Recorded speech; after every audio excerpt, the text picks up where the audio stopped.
ತಂದೆ ಶಿವ ತಂದೆ ಸರಿ ಸಮರಾರು ನಿನ್ನ ಮುಂದೆ. ನನ್ನ ಬಿಂದು ತಂದೆ ನಿನ್ನ ರೂಪ ನಾನು ಕಂಡೆ. ನನ್ನ ಬಿಂದು ತಂದೆ ನಿನ್ನ ರೂಪ ನಾನು ಕಂಡೆ. ನನ್ನ ಬಿಂದು ತಂದೆ ನಿನ್ನ ರೂಪ ನಾನು ಕಂಡೆ. ನನ್ನ ಬಿಂದು ತಂದೆ ನಿನ್ನ ರೂಪ ನಾನು ಕಂಡೆ. ತಂದೆ ತಂದೆ ಶಿವ ತಂದೆ ಸರಿ ಸಮರಾರು ನಿನ್ನ ಮುಂದೆ. ತಂದೆ ತಂದೆ ಶಿವ ತಂದೆ ಸರಿ ಸಮರಾರು ನಿನ್ನ ಮುಂದೆ.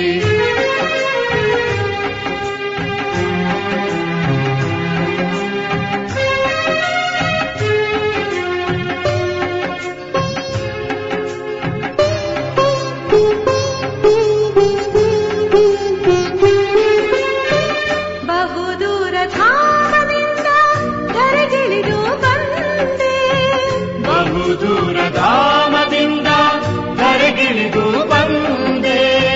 ದಿವ್ಯ ಜ್ಞಾನ ಭಂಡಾರ ತಂದೆ ರಾಜಯೋಗಿ ಮಾಡಿದೆ. ದಿವ್ಯ ಜ್ಞಾನ ಭಂಡಾರ ತಂದೆ ರಾಜಯೋಗಿ ಮಾಡಿದೆ. ಬ್ರಹ್ಮನ ರಥದಲ್ಲಿ ಕುಳಿತುಕೊಂಡೆ ಬಾಬಾ ಕುಳಿತುಕೊಂಡೆ. ಬ್ರಹ್ಮನ ರಥದಲ್ಲಿ ಕುಳಿತುಕೊಂಡೆ ಬಾಬಾ ಕುಳಿತುಕೊಂಡೆ. ತಂದೆ ತಂದೆ ಶಿವ ತಂದೆ ಸರಿ ಸಮರಾರು ನಿನ್ನ ಮುಂದೆ. ತಂದೆ ತಂದೆ ಶಿವ ತಂದೆ ಸರಿ ಸಮರಾರು ನಿನ್ನ ಮುಂದೆ.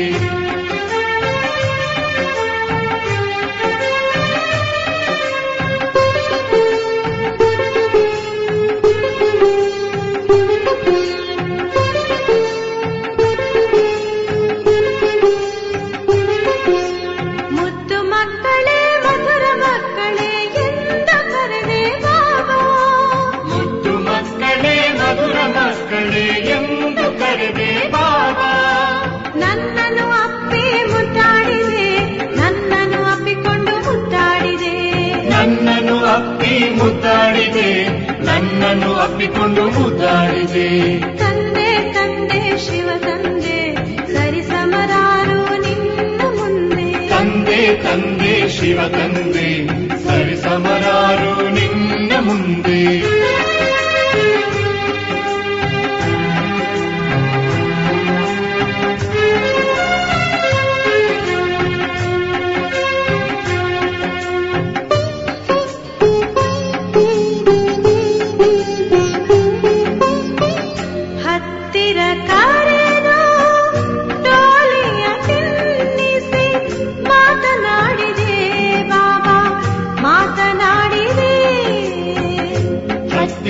ಕರೆದು ಟೋಲಿಯ ತಿನ್ನಿಸಿ ಮಾತನಾಡಿದೆ ಬಾಬಾ ಮಾತನಾಡಿದೆ. ಜ್ಞಾನವ ತಿಳಿಸಿ ದೃಷ್ಟಿಯ ಕೊಟ್ಟು ಶಕ್ತಿಯ ತುಂಬಿದೆ ಬಾಬಾ. ಜ್ಞಾನವ ತಿಳಿಸಿ ದೃಷ್ಟಿಯ ಕೊಟ್ಟು ಶಕ್ತಿಯ ತುಂಬಿದೆ ಬಾಬಾ. ತಂದೆ ತಂದೆ ಶಿವ ತಂದೆ ಸರಿ ಸಮರಾರು ನಿನ್ನ ಮುಂದೆ. ತಂದೆ ತಂದೆ ಶಿವ ತಂದೆ ಸರಿ ಸಮರಾರು ನಿನ್ನ ಮುಂದೆ. ನನ್ನ ಬಿಂದು ತಂದೆ ನಿನ್ನ ರೂಪ ನಾನು ಕಂಡೆ. ನನ್ನ ಬಿಂದು ತಂದೆ ನಿನ್ನ ರೂಪ ನಾನು ಕಂಡೆ. ತಂದೆ ತಂದೆ ಶಿವ ತಂದೆ ಸರಿ ಸಮರಾರು ನಿನ್ನ ಮುಂದೆ. ತಂದೆ ತಂದೆ ಶಿವ ತಂದೆ ಸರಿ ಸಮರಾರು ನಿನ್ನ ಮುಂದೆ. ಸರಿ ಸಮರಾರು ನಿನ್ನ ಮುಂದೆ. ಸರಿ ಸಮರಾರು ನಿನ್ನ ಮುಂದೆ.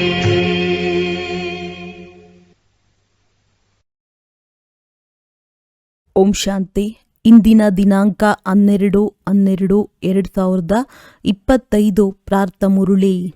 ಬಾಪ್ ತಾದ ಮಧುಬನ. ಮಧುರ ಮಕ್ಕಳೇ, ಸತ್ಯ ತಂದೆಯ ಮೂಲಕ ಸಂಗಮದಲ್ಲಿ ನಿಮಗೆ ಸತ್ಯದ ವರದಾನವೂ ಸಿಗುತ್ತದೆ. ಆದ್ದರಿಂದ ಎಂದೂ ನೀವು ಸುಳ್ಳು ಹೇಳುವಂತಿಲ್ಲ. ಪ್ರಶ್ನೆ: ನಿರ್ವಿಕಾರಿಗಳಾಗಲು ತಾವು ಮಕ್ಕಳು ಅವಶ್ಯವಾಗಿ ಯಾವ ಪರಿಶ್ರಮ ಪಡಬೇಕಾಗಿದೆ? ಉತ್ತರ: ಆತ್ಮ ಅಭಿಮಾನಿಗಳಾಗುವ ಪರಿಶ್ರಮ ಪಡಬೇಕಾಗಿದೆ. ಭ್ರುಕುಟಿಯ ಮಧ್ಯದಲ್ಲಿ ಆತ್ಮವನ್ನೇ ನೋಡುವ ಅಭ್ಯಾಸ ಮಾಡಿ. ಆತ್ಮನಾಗಿ ಆತ್ಮನೊಂದಿಗೆ ಮಾತನಾಡಿ. ಆತ್ಮನಾಗಿ ಕೇಳಿರಿ. ದೇಹದ ಮೇಲೆ ದೃಷ್ಟಿ ಹೋಗಬಾರದು. ಇದೇ ಮುಖ್ಯ ಪರಿಶ್ರಮವಾಗಿದೆ. ಈ ಪರಿಶ್ರಮದಲ್ಲಿಯೇ ವಿಘ್ನಗಳು ಬರುತ್ತವೆ. ಎಷ್ಟು ಸಾಧ್ಯವೋ ಈ ಅಭ್ಯಾಸ ಮಾಡಿ. ನಾನಾತ್ಮನಾಗಿದ್ದೇನೆ, ನಾನಾತ್ಮನಾಗಿದ್ದೇನೆ. ಗೀತೆ. ಓಂ ನಮಃ ಶಿವಾಯ. ಓಂ ಶಾಂತಿ. ಮಧುರ ಮಕ್ಕಳಿಗೆ ತಂದೆಯು ಸೃಷ್ಟಿ ಚಕ್ರವು ಹೇಗೆ ಸುತ್ತುತ್ತದೆ ಎಂದು ಸ್ಮೃತಿ ತರಿಸಿದ್ದಾರೆ. ಈಗ ನೀವು ಮಕ್ಕಳು ತಿಳಿದುಕೊಂಡಿದ್ದೀರಿ. ನಾವು ತಂದೆಯಿಂದ ಏನನ್ನು ಅರಿತಿದ್ದೇವೆಯೋ, ತಂದೆಯು ಯಾವ ಮಾರ್ಗವನ್ನು ತಿಳಿಸಿದ್ದಾರೆಯೋ ಅದನ್ನು ಪ್ರಪಂಚದಲ್ಲಿ ಮತ್ಯಾರೂ ತಿಳಿದುಕೊಂಡಿಲ್ಲ. ತಾವೇ ಪೂಜ್ಯ, ತಾವೇ ಪೂಜಾರಿ ಎಂಬುದರ ಅರ್ಥವನ್ನು ಸಹ ನಿಮಗೆ ತಿಳಿಸಿದ್ದಾರೆ. ಯಾರು ಪೂಜ್ಯ ವಿಶ್ವದ ಮಾಲೀಕರಾಗುವರೋ ಅವರೇ ನಂತರ ಪೂಜಾರಿಯಾಗುತ್ತಾರೆ. ಪರಮಾತ್ಮನಿಗಾಗಿ ಈ ರೀತಿ ಹೇಳುವುದಿಲ್ಲ. ಈಗ ನಿಮಗೆ ಸ್ಮೃತಿ ಬಂದಿದೆ. ಇದು ಸತ್ಯ ಮಾತಾಗಿದೆ. ಸೃಷ್ಟಿಯ ಆದಿ ಮಧ್ಯ ಅಂತ್ಯದ ಸಮಾಚಾರವನ್ನು ತಂದೆಯೇ ತಿಳಿಸುತ್ತಾರೆ. ಮತ್ಯಾರಿಗೂ ಜ್ಞಾನಸಾಗರನೆಂದು ಹೇಳಲಾಗುವುದಿಲ್ಲ. ಈ ಮಹಿಮೆಯು ಶ್ರೀಕೃಷ್ಣನದಲ್ಲ. ಕೃಷ್ಣ ಎಂಬ ಹೆಸರಂತೂ ಶರೀರದಲ್ಲವೇ. ಅವರ ಆತ್ಮವೂ ಸಹ ಜ್ಞಾನವನ್ನು ತೆಗೆದುಕೊಳ್ಳುತ್ತಿದೆ. ಇದು ಅದ್ಭುತ ಮಾತಾಗಿದೆ. ತಂದೆಯಲ್ಲವೇ ಮತ್ಯಾರೂ ತಿಳಿಸಲು ಸಾಧ್ಯವಿಲ್ಲ. ಈ ರೀತಿಯಂತೂ ಅನೇಕ ಸಾಧು ಸಂತರು ಭಿನ್ನ ಭಿನ್ನ ಪ್ರಕಾರದ ಹಠಯೋಗಗಳನ್ನು ಕಲಿಸುತ್ತಿರುತ್ತಾರೆ. ಅದೆಲ್ಲವೂ ಭಕ್ತಿ ಮಾರ್ಗವಾಗಿದೆ. ಸತ್ಯಯುಗದಲ್ಲಿ ನೀವು ಯಾರಿಗೂ ಪೂಜೆ ಮಾಡುವುದಿಲ್ಲ. ಅಲ್ಲಿ ನೀವು ಪೂಜಾರಿಗಳಾಗಿರುವುದಿಲ್ಲ. ಅಲ್ಲಿ ಪೂಜ್ಯ ದೇವಿ ದೇವತೆಗಳಿದ್ದರೆಂದು ಹೇಳಲಾಗುತ್ತದೆ. ಈಗ ಇಲ್ಲ. ಅದೇ ಪೂಜ್ಯರು ಈಗ ಪೂಜಾರಿಗಳಾಗಿದ್ದಾರೆ. ತಂದೆಯು ತಿಳಿಸುತ್ತಾರೆ, ಇವರೂ ಸಹ ಪೂಜೆ ಮಾಡುತ್ತಿದ್ದರಲ್ಲವೇ. ಇಡೀ ಪ್ರಪಂಚವು ಈ ಸಮಯದಲ್ಲಿ ಪೂಜಾರಿಯಾಗಿದೆ. ಹೊಸ ಪ್ರಪಂಚದಲ್ಲಿ ಒಂದೇ ಪೂಜ್ಯ ದೇವಿ ದೇವತಾ ಧರ್ಮವಿರುತ್ತದೆ. ಮಕ್ಕಳಿಗೆ ಸ್ಮೃತಿಯಲ್ಲಿ ಬಂದಿದೆ. ಅವಶ್ಯವಾಗಿ ಡ್ರಾಮಾ ಪ್ಲಾನ್ ಅನುಸಾರ ಇದು ಸತ್ಯವಾಗಿದೆ. ಇದು ಅದೇ ಗೀತಾ ಭಾಗವಾಗಿದೆ. ಕೇವಲ ಗೀತೆಯಲ್ಲಿ ಹೆಸರನ್ನು ಬದಲಾಯಿಸಿದ್ದಾರೆ. ಇದನ್ನು ತಿಳಿಸುವುದಕ್ಕಾಗಿಯೇ ನೀವು ಪರಿಶ್ರಮ ಪಡುತ್ತೀರಿ. 2500 ವರ್ಷಗಳಿಂದಲೂ ಗೀತೆಯು ಕೃಷ್ಣನದೆಂದೇ ತಿಳಿಯುತ್ತಾ ಬಂದಿದ್ದಾರೆ. ಈಗ ಒಂದು ಜನ್ಮದಲ್ಲಿ ಗೀತೆಯನ್ನು ನಿರಾಕಾರ ಭಗವಂತನು ತಿಳಿಸಿದ್ದರೆಂದು ಅರ್ಥವಾಗಬೇಕಾದರೆ ಸಮಯವಂತೂ ಹಿಡಿಸುತ್ತದೆ ಎಲ್ಲವೇ. ಭಕ್ತಿಯ ಬಗ್ಗೆಯೂ ತಿಳಿಸಿದ್ದಾರೆ. ವೃಕ್ಷವು ಎಷ್ಟು ಉದ್ದಗಲವಾಗಿದೆ. ನೀವು ಇದನ್ನು ಬರೆಯಿರಿ. ನೀವು ಇದನ್ನು ಬರೆಯಿರಿ. ತಂದೆಯು ನಮಗೆ ರಾಜಯೋಗವನ್ನು ಕಲಿಸುತ್ತಿದ್ದಾರೆ.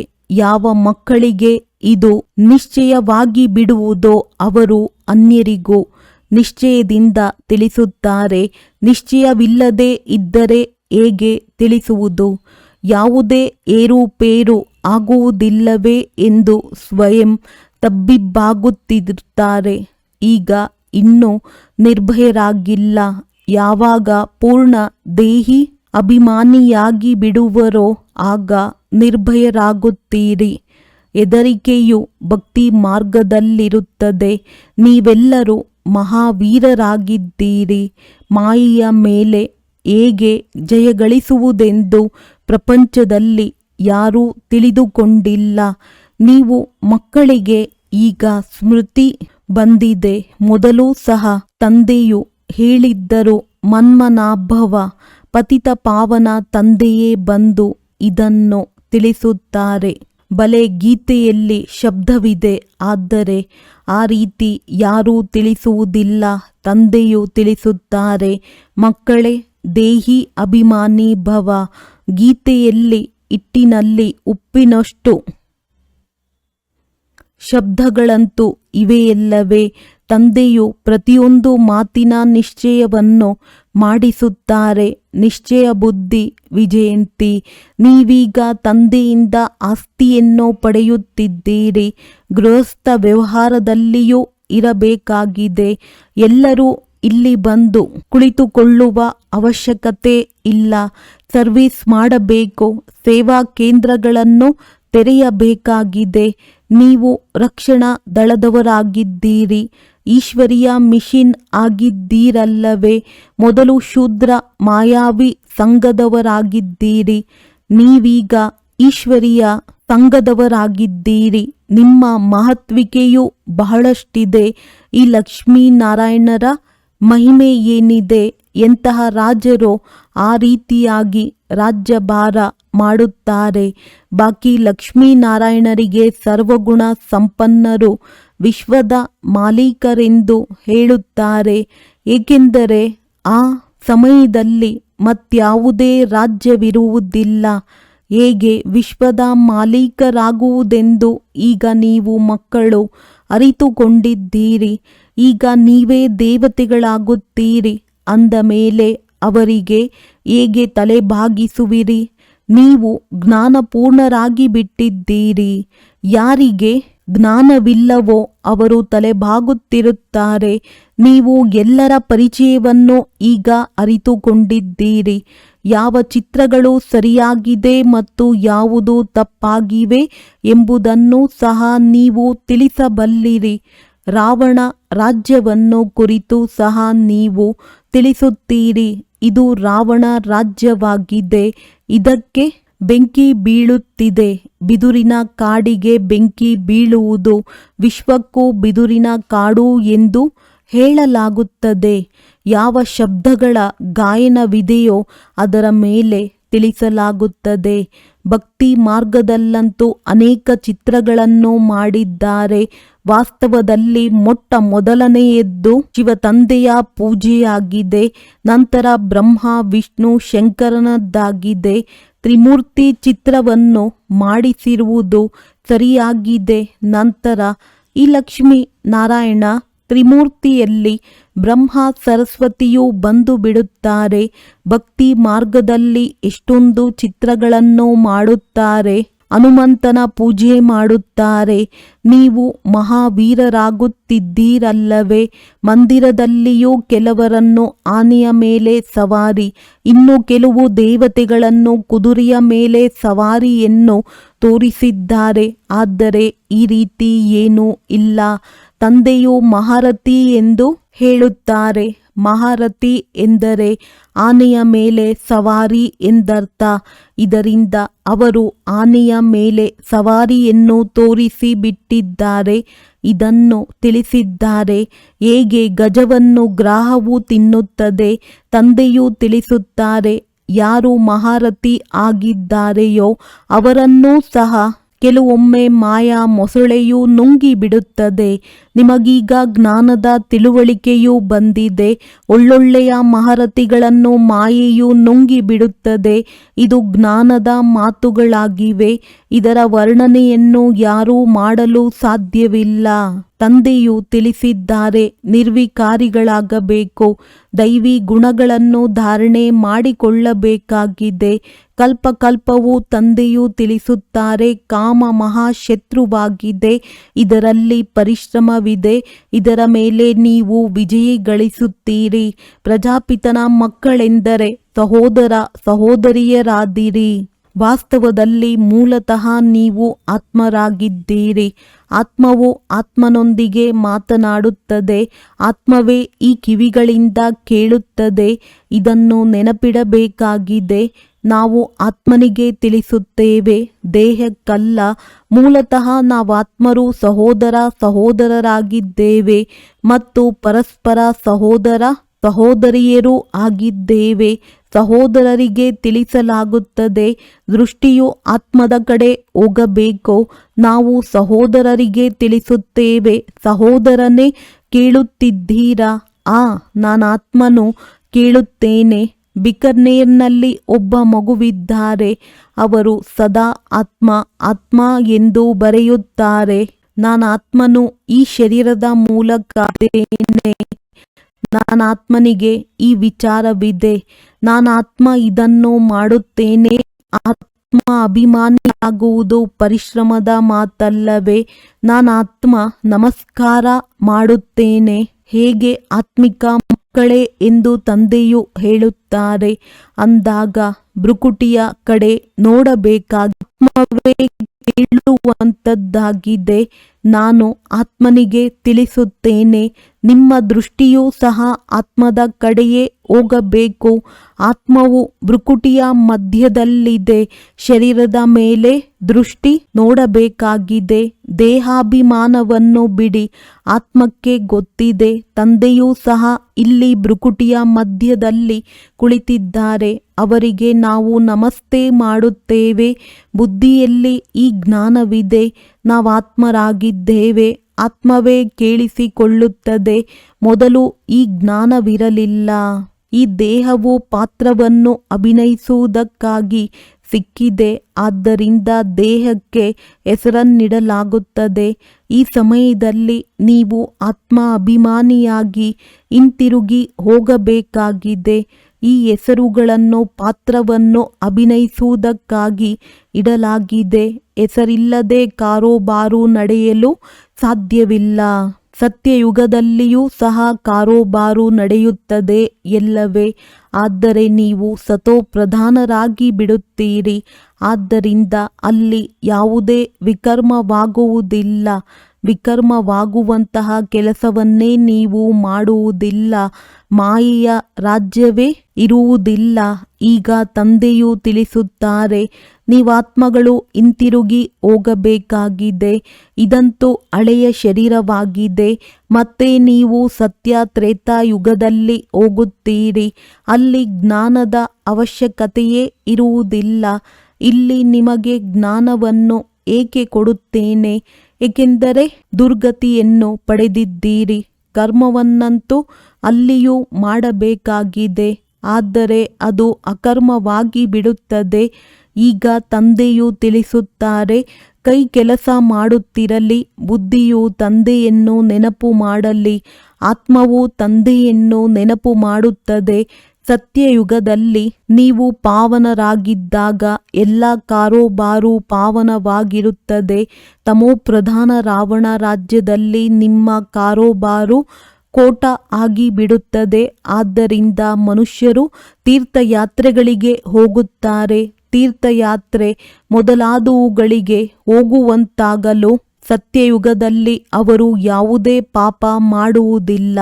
ಅಲ್ಲಿ ನೀವು ಏನೆಲ್ಲ ಕಾರ್ಯವನ್ನು ಮಾಡುತ್ತೀರಿ ಅದು ಸತ್ಯವನ್ನೇ ಮಾಡುತ್ತೀರಿ. ಸತ್ಯ ತಂದೆಯ ವರದಾನವು ಸಿಕ್ಕಿರುತ್ತದೆ. ವಿಕಾರದ ಮಾತೇ ಇರುವುದಿಲ್ಲ.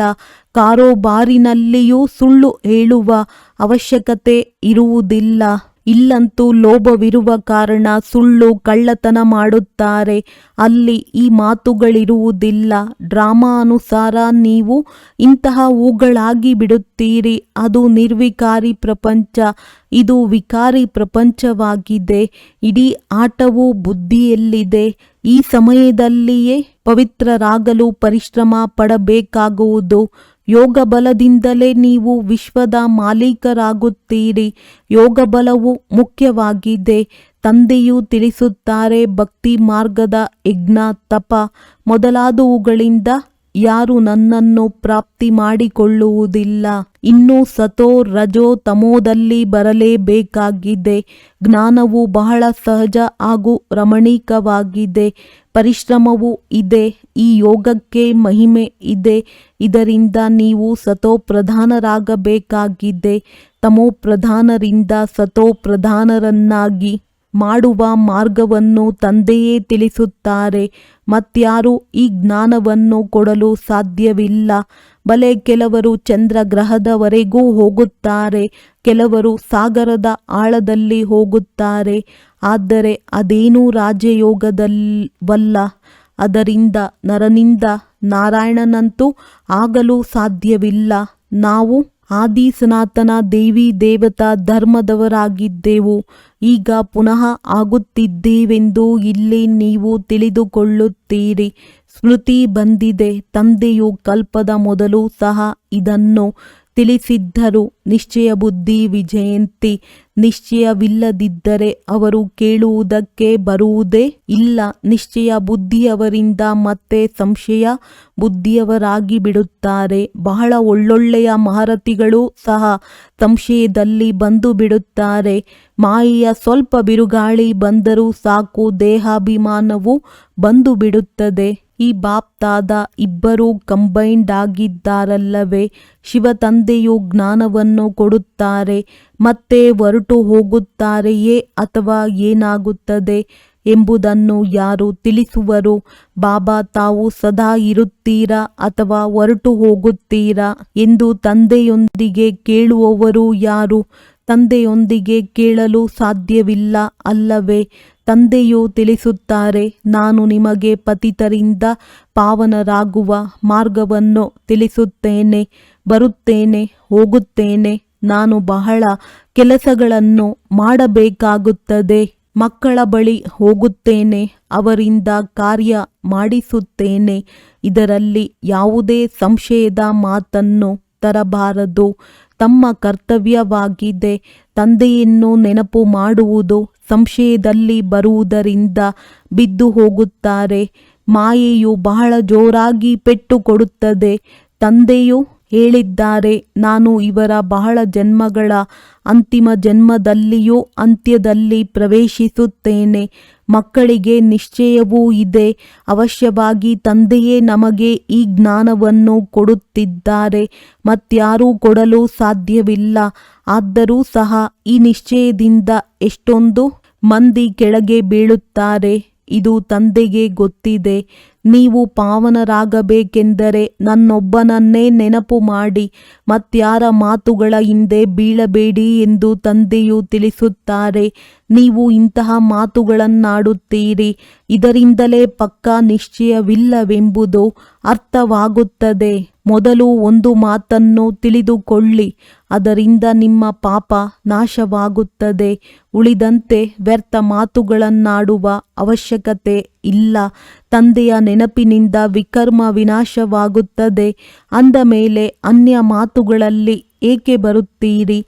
ಯಾರಾದರೂ ಪ್ರಶ್ನೋತ್ತರಗಳಲ್ಲಿ ತಬ್ಬಿಬ್ಬಾದರೆ ಅವರಿಗೆ ತಿಳಿಸಿ. ನೀವು ಇವೆಲ್ಲ ಮಾತುಗಳನ್ನು ಬಿಟ್ಟು ಒಬ್ಬ ತಂದೆಯ ನೆನಪಿನಲ್ಲಿರುವ ಪುರುಷಾರ್ಥ ಮಾಡಿ. ಸಂಶಯದಲ್ಲಿ ಬಂದರೆ ವಿದ್ಯೆಯನ್ನೇ ಬಿಟ್ಟು ಬಿಡುತ್ತಾರೆ. ಮತ್ತೆ ಅಂಥವರ ಕಲ್ಯಾಣವಾಗುವುದಿಲ್ಲ. ನಾಡಿ ನೋಡಿ ತಿಳಿಸಬೇಕಾಗಿದೆ. ಸಂಶಯದಲ್ಲಿದ್ದರೆ ಒಂದು ಮಾತಿನ ಮೇಲೆ ನಿಲ್ಲಿಸಿ ಬಿಡಬೇಕು.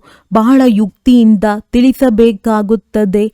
ಮಕ್ಕಳಿಗೆ ಮೊದಲು ಈ ನಿಶ್ಚಯವಿರಬೇಕು, ತಂದೆಯು ಬಂದಿದ್ದಾರೆ, ನಮ್ಮನ್ನು ಪಾವನರನ್ನಾಗಿ ಮಾಡುತ್ತಿದ್ದಾರೆ. ಇದಂತೂ ಖುಷಿ ಇರುತ್ತದೆ. ಓದದಿದ್ದರೆ ಅನುತ್ತೀರ್ಣರಾಗುತ್ತಾರೆ. ಅವರಿಗೆ ಖುಷಿಯು ಹೇಗೆ ಬರುವುದು? ಶಾಲೆಯಲ್ಲಿ ವಿದ್ಯೆಯಂತೂ ಒಂದೇ ಆಗಿರುತ್ತದೆ. ಆದರೆ ಕೆಲವರು ಅದನ್ನು ಓದಿ ಲಕ್ಷಾಂತರ ರೂಪಾಯಿಗಳನ್ನು ಸಂಪಾದಿಸುತ್ತಾರೆ. ಇನ್ನೂ ಕೆಲವರು 5-10 ರೂಪಾಯಿಗಳನ್ನು ಸಂಪಾದಿಸುತ್ತಾರೆ. ನರನಿಂದ ನಾರಾಯಣನಾಗುವುದೇ ನಿಮ್ಮ ಗುರಿಯಾಗಿದೆ. ರಾಜಧಾನಿಯು ಸ್ಥಾಪನೆಯಾಗುತ್ತದೆ. ನೀವು ಮನುಷ್ಯರಿಂದ ದೇವತೆಗಳಾಗುತ್ತೀರಿ. ದೇವತೆಗಳದ್ದು ದೊಡ್ಡ ರಾಜಧಾನಿಯಾಗಿದೆ. ಅದರಲ್ಲಿ ಶ್ರೇಷ್ಠ ಪದವಿಯನ್ನು ಪಡೆಯುವುದು ವಿದ್ಯೆ ಮತ್ತು ಚಲನೆಯ ಮೇಲೆ ಅವಲಂಬಿಸಿದೆ. ನಿಮ್ಮ ಚಲನೆಯು ಬಹಳ ಚೆನ್ನಾಗಿರಬೇಕು. ತಂದೆಯು ತನಗಾಗಿಯೂ ಹೇಳುತ್ತಾರೆ, ಕರ್ಮಾತೀತ ಸ್ಥಿತಿಯಾಗಿಲ್ಲ. ನಾನು ಸಹ ಸಂಪೂರ್ಣನಾಗಬೇಕಾಗಿದೆ. ಈಗಿನ್ನೂ ಆಗಿಲ್ಲ. ಜ್ಞಾನವು ಬಹಳ ಸಹಜವಾಗಿದೆ. ತಂದೆಯನ್ನು ನೆನಪು ಮಾಡುವುದು ಸಹ ಸಹಜವಾಗಿದೆ. ಆದರೆ ಮಾಡಬೇಕಲ್ಲವೇ? ಒಳ್ಳೆಯದು. ಮಧುರಾತಿ ಮಧುರ ಅಗಲಿ ಹೋಗಿ ಮರಳಿ ಸಿಕ್ಕಿರುವ ಮಕ್ಕಳ ಪ್ರತಿ ಮಾತ್ಪಿತಾ ಬಾಪ್ ತಾದಾರವರ ನೆನಪು, ಪ್ರೀತಿ ಹಾಗೂ ಸುಪ್ರಭಾತ. ಆತ್ಮಿಕ ಮಕ್ಕಳಿಗೆ ಆತ್ಮಿಕ ತಂದೆಯ ನಮಸ್ತೆ. ಧಾರಣೆಗಾಗಿ ಮುಖ್ಯ ಸಾರ: ಯಾವುದೇ ಮಾತಿನಲ್ಲಿ ಸಂಶಯ ಬುದ್ಧಿಯವರಾಗಿ ವಿದ್ಯೆಯನ್ನು ಬಿಡಬಾರದು. ಮೊದಲು ಪಾವನರಾಗುವುದಕ್ಕಾಗಿ ಒಬ್ಬ ತಂದೆಯನ್ನು ನೆನಪು ಮಾಡಬೇಕು. ಅನ್ಯ ಮಾತುಗಳಲ್ಲಿ ಹೋಗಬಾರದು. ಶರೀರದ ಕಡೆ ಗಮನ ಹೋಗುವುದರಿಂದ ವಿಘ್ನಗಳು ಬರುತ್ತವೆ. ಆದ್ದರಿಂದ ಭ್ರುಕುಟಿಯನ್ನು ನೋಡಬೇಕಾಗಿದೆ. ಆತ್ಮನೆಂದು ತಿಳಿದು ಆತ್ಮನೊಂದಿಗೆ ಮಾತನಾಡಬೇಕಾಗಿದೆ. ಆತ್ಮ ಅಭಿಮಾನಿಯಾಗಬೇಕಾಗಿದೆ. ನಿರ್ಭಯರಾಗಿ ಸೇವೆ ಮಾಡಬೇಕಾಗಿದೆ. ವರದಾನ: ಸದಾ ತಂದೆಯ ಅವಿನಾಶಿ ಮತ್ತು ನಿಸ್ವಾರ್ಥ ಪ್ರೇಮದಲ್ಲಿ ಲವಲೀನರಾಗಿರುವ ಮಾಯಾ ಪ್ರೂಫ್ ಭವ. ಯಾವ ಮಕ್ಕಳು ಸದಾ ತಂದೆಯ ಪ್ರೀತಿಯಲ್ಲಿ ಲವಲೀನರಾಗಿರುತ್ತಾರೆ ಅವರನ್ನು ಮಾಯೆ ಆಕರ್ಷಣೆ ಮಾಡಲು ಸಾಧ್ಯವಿಲ್ಲ. ಹೇಗೆ ವಾಟರ್ ಪ್ರೂಫ್ ಬಟ್ಟೆ ಇರುತ್ತದೆ, ಅದರ ಮೇಲೆ ಒಂದು ಹನಿ ನೀರು ಸಹ ನಿಲ್ಲುವುದಿಲ್ಲ. ಅದೇ ರೀತಿ ಯಾರು ಲಗನ್ನಲ್ಲಿ ಲವಲೀನರಾಗಿರುತ್ತಾರೆ ಅವರು ಮಾಯಾ ಪ್ರೂಫ್ ಆಗಿ ಬಿಡುತ್ತಾರೆ. ಮಾಯೆಯ ಯಾವುದೇ ಯುದ್ಧ ಮಾಡಲು ಸಾಧ್ಯವಿಲ್ಲ. ಏಕೆಂದರೆ ತಂದೆಯ ಪ್ರೀತಿ ಅವಿನಾಶಿಯಾಗಿದೆ ಮತ್ತು ನಿಸ್ವಾರ್ಥವಾಗಿದೆ. ಯಾರು ಇದರ ಅನುಭವಿಗಳಾಗಿರುತ್ತಾರೆ ಅವರು ಅಲ್ಪಕಾಲದ ಪ್ರೀತಿಯಲ್ಲಿ ಸಿಕ್ಕಿ ಹಾಕಿಕೊಳ್ಳಲು ಸಾಧ್ಯವಿಲ್ಲ. ಒಂದು ತಂದೆ ಮತ್ತು ನಾನು, ಇವರ ಮಧ್ಯೆ ಯಾರೇ ಮೂರನೆಯವರು ಬರಲು ಸಾಧ್ಯವಿಲ್ಲ. ಸ್ಲೋಗನ್: ಯಾರೇ ಪ್ಯಾರೆ ಆಗಿ ಕರ್ಮ ಮಾಡುವಂಥವರೇ ಸೆಕೆಂಡ್ನಲ್ಲಿ ಫುಲ್ ಸ್ಟಾಪ್ ಹಾಕಲು ಸಾಧ್ಯ. ಅವ್ಯಕ್ತ ಸೂಚನೆ: ಈಗ ಸಂಪನ್ನ ಅಥವಾ ಕರ್ಮಾತೀತರಾಗುವುದರಲ್ಲಿ ತತ್ಪರರಾಗಿರಿ. ಕರ್ಮಾತೀತ ಅರ್ಥಾತ್ ಕರ್ಮಕ್ಕೆ ವಶರಾಗುವವರಲ್ಲ, ಆದರೆ ಮಾಲೀಕರಾಗಿ ಅಥಾರಿಟಿಯಾಗಿ ಕರ್ಮೇಂದ್ರಿಯಗಳ ಸಂಬಂಧದಲ್ಲಿ ಬನ್ನಿ. ವಿನಾಶಿ ಸಂಪಾದನೆಯಿಂದ ಭಿನ್ನರಾಗಿ ಕರ್ಮೇಂದ್ರಿಯಗಳಿಂದ ಕರ್ಮ ಮಾಡಿಸಿರಿ. ಆತ್ಮ ಮಾಲೀಕ. ಕರ್ಮವು ತನ್ನ ಅಧೀನ ಮಾಡಿಕೊಳ್ಳದಿರಲಿ, ಆದರೆ ಅಧಿಕಾರಿಯಾಗಿ ಕರ್ಮ ಮಾಡಿಸುತ್ತಿರಲಿ. ಮಾಡಿಸುವವರಾಗಿ ಕರ್ಮ ಮಾಡಿಸಿರಿ. ಇದಕ್ಕೆ ಹೇಳಲಾಗುತ್ತದೆ ಸಂಬಂಧದಲ್ಲಿ ಬರುವುದು. ಕರ್ಮಾತೀತ ಆತ್ಮ ಸಂಬಂಧದಲ್ಲಿ ಬರುತ್ತದೆ, ಬಂಧನದಲ್ಲಿ ಅಲ್ಲ. ಒಳ್ಳೆಯದು. ಓಂ ಶಾಂತಿ.